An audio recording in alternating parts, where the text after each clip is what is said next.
All right, thank you everybody for staying. I disclose straight up front that I'm a financial planner, not an accountant, and let's just see how many people leave. I'm not a lawyer, but I have for the last 30 years had a license from the government to give advice to clients, and for more than half of that time I have been the responsible manager of a license holder. And for more than half of my career I've been working specifically with accountants, helping them build wealth advisory practices inside their accounting practice. When David asked me to do this, I was thinking, you know, what is the journey that the accountants have been on? I came back to Finding Nemo. I don't know whether you've got the right age school kids to have seen the final scene of Finding Nemo, where the fish in the fish tank don't want to be in the fish tank, they want to be in the ocean. And through most of the movie they've been working out a way to get out to the ocean where they want to be. And the final scene is, you can see that they've got there, and they've all arrived in the ocean in individual plastic bags with water, and it scans to the blowfish, who looks straight at the camera and says, "Now what?" And I think that, you know, there was an investment trend survey out just a few weeks ago that surveyed accountants, and it said that 1/3 of accountants have done nothing and have no intention of doing anything, so they're very happy to remain in the fish tank. 1 in 5 accountants have finished the journey and therefore have some form of licensing arrangement in place, and around half, just under half of the accountants plan to do something but aren't quite there yet, or weren't there yet at the time of the survey, which was in May. So if we can just, I've only got 6 slides after this slide. What I intend to do is just get you to think about what financial planning services your clients might need, rather than what are the financial planning services that are out there, because I think the world has changed a lot with technology, and there's a lot more opportunity to move with what's available today rather than what the legacy systems of my industry present to you. Then how do you incorporate those services into your practice? I do want to dwell briefly on how to start a conversation about financial planning and financial services generally. I want to touch on the resources that you'll need and the compliance processes that you'll need to adopt. And then really, why bother? What's in it for you? So one of the things I've learned over my career that accountants have in abundance that financial planners crave is an enormously trusted relationship with their client. And they also know their client remarkably well. They have the data. I mean, sometimes in recent times I've been sort of pulling my hair out trying to encourage accountants to mine that data and to really understand that data. But they do know their clients, and when you go through a financial planning process, you need to gain trust early and you need to get a lot of data early, and accountants have both of those things in spades. So in terms of thinking about what services you would like to introduce into your practice, the sort of front of mind issue is the accountant's exemption that is expiring on Friday next week. And replacing that. So just doing what you've always done, but doing it legally. And I've published a document based on one of your association's checklists of when you need a statement of advice, or when you need an authorised representative status and when you don't. And I've come up with 20 conversations, which this week are probably legal, but after Friday next week are definitely illegal, as the line in the sand has firmed. But I think the limited license is a whole lot of effort and a whole lot of risk for not a whole lot of reward. And I think, you know, heading into July and then thinking about your practices over the next several years, you should also look at other self-managed super fund related advice, because one of the challenges is if you recommend a client goes into a self-managed super fund, you are by nature having to recommend they leave where they are, whether it's an industry fund or a retail super fund. And when you're comparing products, the law requires you to actually look at what they're leaving, whether the insurances, the investments that are there, the fee structures, the benefits, the features, and you need to compare that with a self-managed super fund. And a limited license doesn't get you there, or limit authority doesn't get you there. But what I'd suggest accountants do is actually recognise that for the last 15 years or so, they've kind of, in my experience, been a bit gun-shy of giving advice on money, and this, in my view, is a great opportunity, a great moment to rethink what relationship you have with your clients and money, and actually take the opportunity to get a full license and to talk about money. So talking about making it, talking about salary sacrifice bonuses, everything around redundancies, and then growing it, so talking about savings plans and investment processes, then leveraging it, whether it's borrowing for a property or whether it's unsecured lending or whether it's a margin loan or an LRBA, then talking about protecting it, which is your insurances, you're insuring your assets, your income, your health, your life, then enjoying it, so we talk about lifestyle planning, we talk about setting goals, talking about dreams, and we talk about retirement planning. And then finally, preserving it, preserving the money. So in self-managed super land, that's reversionary pensions and binding death nominations, but it's also trusts and powers of attorney and wills. So again, I simply suggest that you don't need to just form a relationship with one of the big institutional financial planning groups that have a legacy system, a legacy process, legacy pricing. This is an opportunity with a blank sheet of paper, and there are so many new players in this market space. Robo-advice, fintech lending, unsecured lending done online on your screen in front of your client. There's disruption in the insurance industry. So I encourage you to think about the opportunity as a blank sheet of paper. There are models that have been out there over the last 20 years. The most common one is just simply finding a referral partner and perhaps clipping the ticket or getting a referral fee. Certainly there's been the opportunity to build and own a financial planning practice, and we've seen models around that. We've certainly seen just accountants and lawyers and financial planners just sharing offices, sharing services. And then my business, FPT, is in the business of forming 50-50 joint ventures, so partnerships.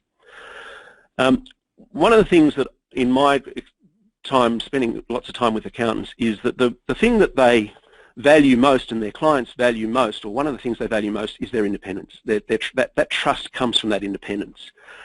And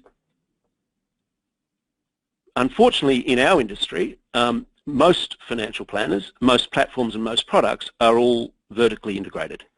And so something like 70 or 80% of our industry is either owned by, aligned to or licensed by the big four banks, AMP, IOOF and Macquarie Bank. So that's all very well and it has its advantages, deep pockets and so on and so forth. But in recent times, all 7 of those institutions have been through the Fairfax media, they've been through Four Corners, they've been through Senate inquiries, and so there's a little bit of brand issue for you as an accountant in that situation. And certainly, if you sort of think back over the Count experience, that was an independent group, but it ultimately ended up as part of the Commonwealth Bank Group. And the challenge is that my industry is now run by lawyers, in my view. So lawyers are crawling all over these big institutions, and what you end up with is fairly challenging contracts about ownership of client, but also 90-page statements of advice and just way too much complexity. One industry consultant talked about the arrangements with one of the big 7 and described it as Hotel California. You can check out any time you like, but you can never leave, and that was a comment around who owns the client if you were to leave that institution. So consider whether or not you want to join a big institution or work with independents. Accountants and financial planners have been trying to get this right for 20, 30 years, certainly in my experience of the last 15 or so years. And most of the issues are around sort of cultural differences. We're salespeople, you're factual. I mean, that's a bit simplistic, but that's been the biggest challenge.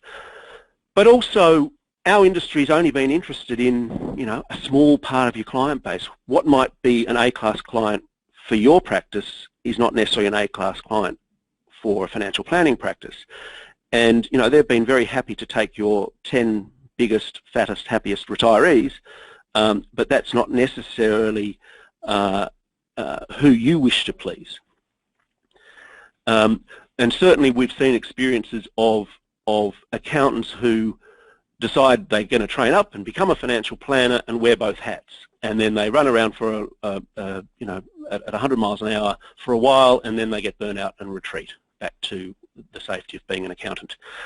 So we've got the experience, I guess, of the last 15 or 20 years to work out what can work and what can fail, and it's worth doing your homework. My comment there on build or rent is simply, you know, you can build a financial planning practice which you own 100% inside your business. You obviously need a license, you need PI cover, you need systems, you need people, and so I'm guessing that the starting point is in the hundreds of thousands of dollars, $500,000, something like that, if you were to build your own, but obviously that has great advantages. I don't want to do a sales pitch on FPT, but we've aim to do a low distraction model where we basically do everything. You just provide the clients and the place, and so we have, you read our little logo down the bottom, simple, valuable, and immediate solution. So I said earlier that the two things that the client, that accountants have that financial planners wish they have is trust and data.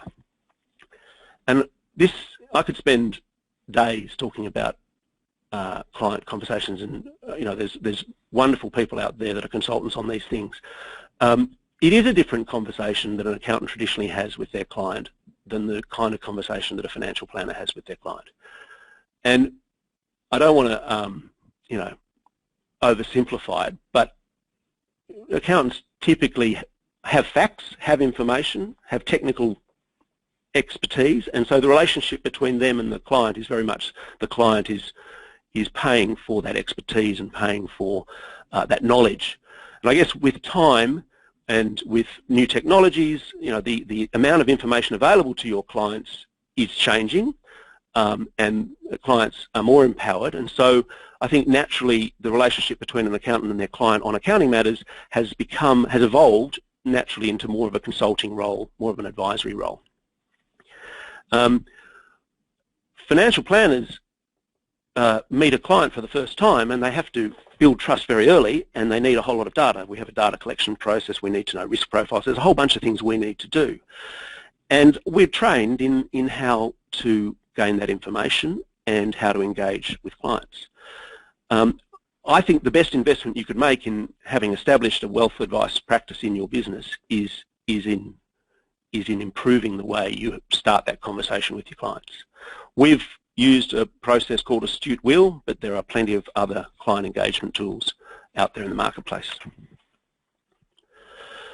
I want to touch briefly on the sort of resources you'll need, and I come back to the accountant who became a financial planner as well as an accountant. It's very difficult with one bum to ride two bikes, but you can own two bikes, and so you know, the opportunity here is to own a financial planning practice even if you wish to be an accountant. But to have a financial planning practice operating in your practice or associated with your practice, you're going to need a champion at the partner level, and you're going to need a firm champion. And both of these roles are terribly, terribly important in my experience. In particular, the firm champion, this is the organizer, the bubbly person who encourages the accountants to think of potential clients, build a database of clients, a needs of clients, runs that CRM, and gets that referral process working, but also getting the financial planning process nursed through. A good CRM system is a very good investment. There are lots of them available. I'm very happy to talk after about some of the ones that are available. The main thing that is the change from operating under a accountant's exemption to becoming an authorized representative of a dealer or of a licensee is that all advice now needs to be recorded. All conversations really should be recorded. It's not that hard. I know when we entered this regime back in 1992, a lot of people left the industry because it all got too hard, but technology means it's not that hard, but it is critically important. The other issue that is important is that when advice is given, it must be given not by you in your capacity as accountant, but in a capacity as an authorised representative of a licensed dealer, and that needs to be reflected in the letterhead, it needs to be reflected in the email, in the signage, all of those sorts of things. And for those people who are RG 146 compliant and an authorised representative of a dealer, it doesn't end on the 1st of July. The ongoing training and supervision of authorised representatives is going to continue. What we do when we enter into an accounting practice and with a wealth advice practice being established, which is kind of what our business is, I then sit down with every accountant and read out the Riot Act. The line in the sand has changed, or changes on the 1st of July, and it is very firm. We know ASIC are shadow shopping, and so that's problem number one. When ASIC calls your reception and asks whether or not you establish self-managed super funds and what your licensing arrangements are you well equipped for that conversation? But I'm less fussed about that. They'll probably take a little bit of time to sort through the accounting industry. I'm more worried about the circumstance where a wealthy client sues an accountant because they lost money, which happens in markets, but based on an illegal conversation which doesn't have good records. That'll be the wake-up call, I think, for a lot of accountants out there, that it is now illegal to say you should contribute to super, or you should establish a self-managed super fund, or you should commence a pension. And if someone loses money down the track and sues, and it doesn't necessarily mean it's going to happen in your practice, it might happen in someone else's practice, but at that point you've got to question whether or not your professional indemnity insurance is going to cover you, and it could be just a case of the partners pulling out their checkbook. The processes that we have in our financial planning businesses are already built, and they're not that difficult, but the most important thing is your recording system, your recording of your conversations, and you need a system that is client-based. Timesheets won't cut it in the future. What I've been saying to accountants is build a library of fact sheets, because whilever you talk in facts, in other words, the minimum contribution level is this, or the maximum contribution, I should say, and it's a fact sheet, then you're not crossing a line. But if you then say you should put the money into this bank account before the 30th of June, that is a should conversation and is advice. So better to just hand out lots and lots of fact sheets with the appropriate disclaimers on them, and ideally have the client acknowledge in some format that it is a fact sheet and that it's not advice. That's a very good way to protect your business. But the moment you are comfortable with the giving of the advice, then it must be on a statement of advice. And I've taken the view that all self-managed super funds should establish, clients should establish an advice relationship, and then the compliance from there, so an SOA, a fully compliant SOA, but the compliance from there doesn't have to be that cumbersome. If your original advice says you are in accumulation mode, you should be contributing the maximum to super every year, then it's not a difficult thing to create a record of advice, which is a very short document, in June the following year, and say, consistent with the statement of advice, you should now put $35,000 in super. An email would work. On point 4 there, when I first applied for a license and we had a legal consultant do it for us, he said, I've seen so many statements of advice and they're very grand documents, usually 60 or 70 pages, but the one thing that I find that is most often missing from a statement of advice is advice. And if you've read any statements of advice from financial planners, you'd understand that comment. So with the record of advice, an email is a great way to do it, because you can have a conversation, you follow it up with an email, you refer it back to the statement of advice, or you refer it back to the reason why you're giving the advice. It's date stamped, it's receipted, and that's a record of advice. So as long as you've got a good storage system of your emails, that's a pretty good protection. And then that final point there is be very careful about people in your practice who are not licensed talking about super. I mean, my best suggestion is that whoever is licensed is just copied in on every communication, and then you've got a protection mechanism to ensure whether or not advice is given, and you can engage in the processes that you then need to engage in to ensure that that's compliant.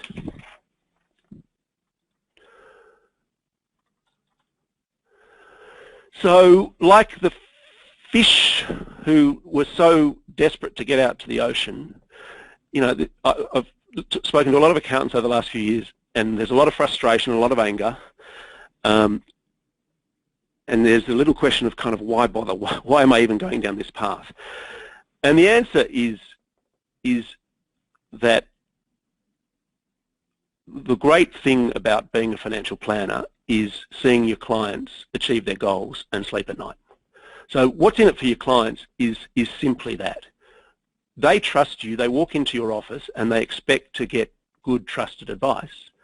And if you can freely give it, then they sleep at night and they'll tell their family and friends about it, and you'll get referrals. And what drives me in working with accountants to build wealth advice practices around the country, inside accounting practices, is I just want to see more Australians sleep at night and get better advice. For your practice, recognise that 4 out of 5 accounting practices aren't there yet. They're not in the ocean yet. Only 1 in 5 have found a solution for licensing. And you have a better opportunity to cement your existing clients, but also to attract new clients if you can differentiate your practice from the one down the road. What's in it for you? You probably know the valuation matrices, but you're building an asset, you're building a better practice, you're building a better retirement for yourself without any question. And one of the things that I often say to clients is, okay, so you have a client and it converts to a wealth client, and they might have had a inheritance or sold a business and a couple of $1 million, and you're charging them $12,000 a year for ongoing financial advice. That's $1,000 a month arriving into your bank account, no invoice, no WIP, no debtors, and the improvement in the value of your practice is not less than $36,000. So a new client, $12,000 a year, translates into a valuation of your practice increasing by $36,000. So that's kind of it. So I'm done with my presentation. Do we have any questions? Thanks, Tony. I do have a question from Chris, which I'll read out in a moment. Just a reminder, anybody else, if you do have questions, you can just type that in or raise your hand, sorry, and I will unmute you. Just unmute David as well. So the first question is from Chris, who has asked, could an email still work in place of a fact sheet where it is only general information? As long as it's really clear that it's just facts and it's general information. I mean, the risk, Chris, is that the client believes it's advice. So if you can get the client to somehow agree that it's not advice and it's an email and it's facts, then you're protecting yourself and you're protecting your practice. The problem is you don't have a long history of keeping really good client conversation records, and your client might be keeping better records than you, and good luck in FOS or good luck in court. So the answer is yes, keep on emailing with facts, but get an acknowledgement from the client that there's no advice. Great, thanks, Tony. Just seeing if there's any. Tony, can I? Oh, sorry. I might ask you a question, Tony. Yeah, sure, David. Over the years,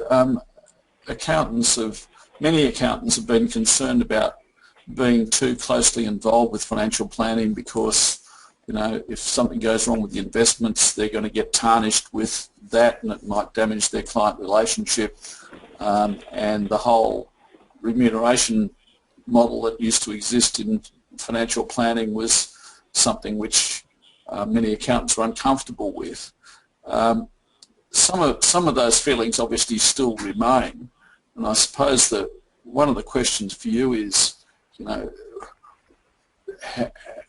what should accountants be thinking these days? Because the world is changing here somewhat in terms of what clients' expectations are from their advisors these days, and this compliance regime is changing the world again. What would you say to accountants which are concerned about, you know, being involved in financial planning at all?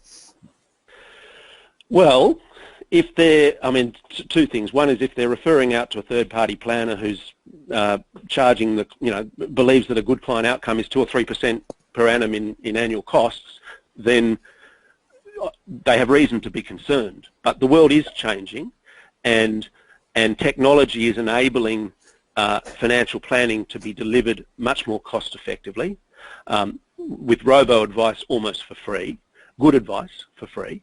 So I hear the concern about you know, investments could go wrong and therefore being tarnished. Well, the protection is always around, were you making a recommendation based on your knowledge of the client and your knowledge of the product, and was it reasonable?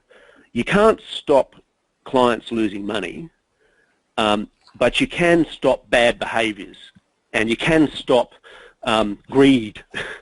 And so I think clients of accountants just assume that when they walk in and talk to their accountant, that their accountant cares about their money and cares about them. And if an accountant can make a reasonable basis for you know, a financial plan and a strategy and insurances and all of the things that go with financial planning, and it is ticking off all of the boxes, then, you know, it is a leap, because I remember the very first time I gave advice. You know, giving advice is a leap, but it's a very worthwhile leap in my view. Because the alternative is that you don't do that and your client's going to go off somewhere else and potentially get bad advice as well. And I think one of the things that I think is happening with the change in the accountants regime, and I think it's an opportunity, is that more Australians are going to get better advice. Because they're going to be able to go to their accountant, and there's going to be someone in that accountant's office that is going to be able to give them advice, and give it cheaply on small amounts. I mean, you can go on to robo-advice today with $5,000 and get an investment plan written, a statement of advice written, and an investment savings plan started for next to nothing. So this is a good thing. This is a very good thing.